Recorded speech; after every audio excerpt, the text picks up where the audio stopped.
एक विज्ञापन जो कुछ साल पहले एक समाचार पत्र में प्रकाशित हुआ था, वह एक आविष्कार का कारक बन गया, ये जानने के बाद कि एक शेविंग ब्रश किस तरह से घातक हेपेटाइटिस वायरस को फैलाता है। इसने गुंटूर जिले के टुल्लुरु मंडल निवासी मदाला सोवन्या को एक स्टार्टअप कंपनी लॉन्च करने के लिए प्रेरित कर दिया। सोवन्या एक समाधान के साथ आई जो कि एक ऑर्गेनिक शेविंग ब्रश है।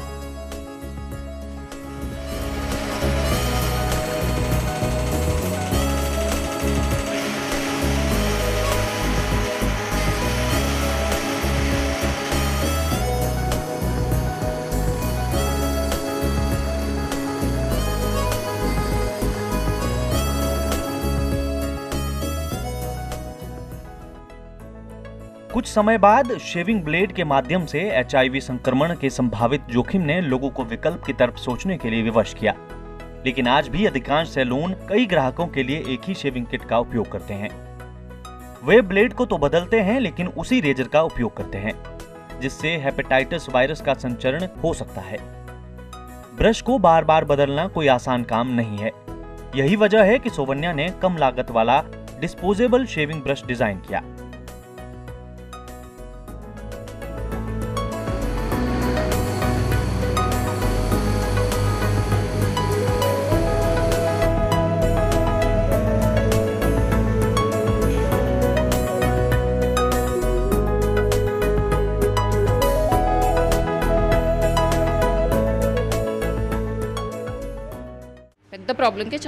मैं इसे बड़ी समस्या के एक छोटे से समाधान के रूप में देखती हूँ।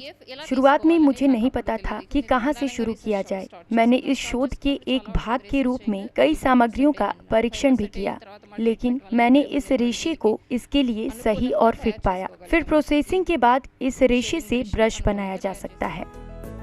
एक वर्ष की अवधि में कई सामग्रियों के साथ प्रयोग करने के बाद सोवन्या ने केले के रेशे से ब्रश बनाना शुरू किया। उसने गुंटूर के अनंतवरम में एक उत्पादन इकाई की शुरुआत की।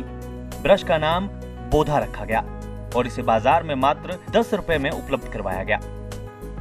किट में एक डिस्पोजेबल कार्बनिक ब्रश और प्लास्टिक रेजर होते हैं। रेजर के साथ ब्लेड जुड़ा होता है जो सील कवर में होता है, इसलिए ब्लेड को बदलना असंभव हो जाता है।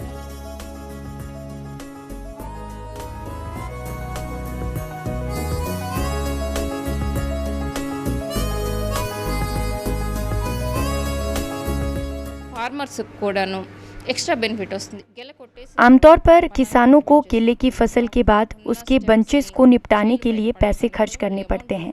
दरअसल किसानों को इसके लिए अपने लाभ में से एक निश्चित धनराशि खर्च करनी होती है। इस तरह जैविक ब्रश किसानों के लिए तो लाभदायक है ही, यहाँ तक कि ग्रामीण महिलाओं के लिए भी रोजगार का एक स्रोत बनता जा रहा है। हमें काम के लिए 3 गांवों को पार करना पड़ता था। बोधा की उत्पादन यूनिट की स्थापना के बाद हम अपने गांव में वापस रहने लगे हैं। अब आना जाना भी आसान हो गया है। कई लोगों ने हमारे साथ काम करने में रुचि दिखाई है और गृहिणियां भी यहाँ काम कर सकती हैं। काम अच्छा है। हम ब्रश और रेजर बनाते हैं। यह काम खेत के काम की तुलना में बहुत आसान है। पहले हमें काम के लिए 4 या 5 गांवों से होकर गुजरना पड़ता था। हम सब कुछ इसी तरह का इंतजार कर रहे थे। वर्तमान में बोधा 2000 से अधिक शेविंग किट का निर्माण कर रहा है। सोवन्या लगातार उत्पादन बढ़ाने और रोजगार के अवसर पैदा करने की दिशा में काम कर रही हैं। Bureau report, ETV Bharat. 2400 घंटे लगातार खबरें देखने के लिए डाउनलोड करें ETV भारत ऐप।